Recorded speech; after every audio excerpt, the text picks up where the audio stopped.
Ones like to see themselves as rational and objective people.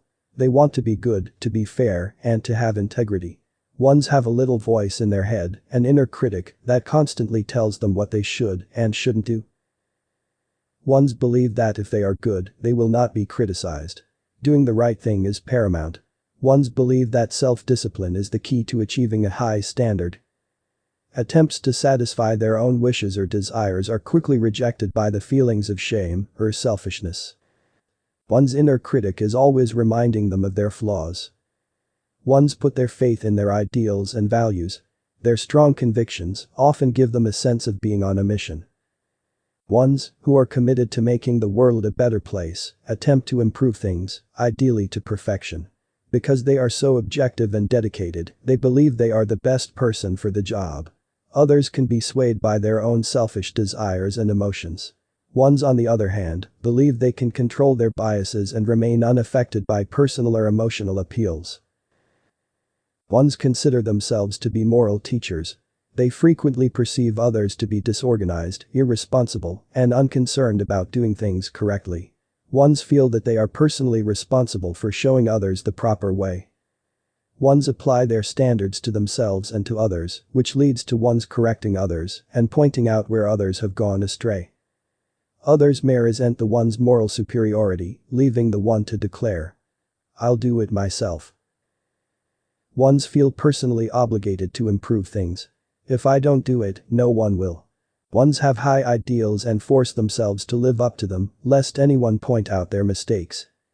As a result, they feel they must justify everything they do. They focus on what's wrong or out of place. Less experienced ones tend to see things in terms of good and bad. Their black and white thinking makes it difficult to deal with ambiguity. As they become more stressed, they must continue to repress their impulses and desires.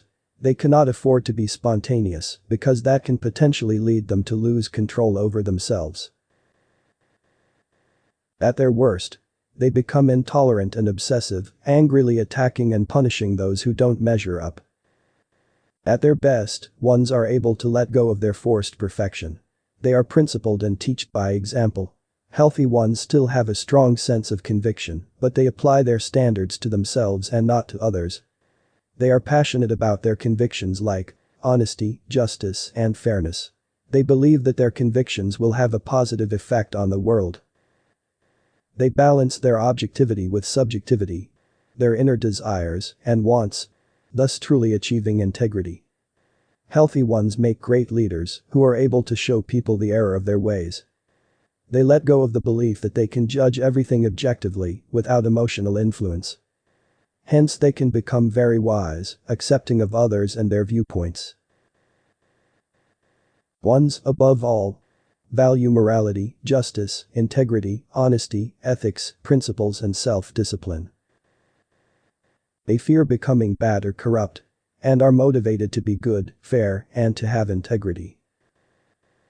Some real-life and fictional examples that perfectly encapsulates Enneagram 1 include Cate Blanchett, Gandhi, Bernie Sanders, Amir Khan, Erwin Smith from Attack on Titan, Ned Stark from Game of Thrones, Maximus Decimus Meridius from Gladiator, and Hermione Granger.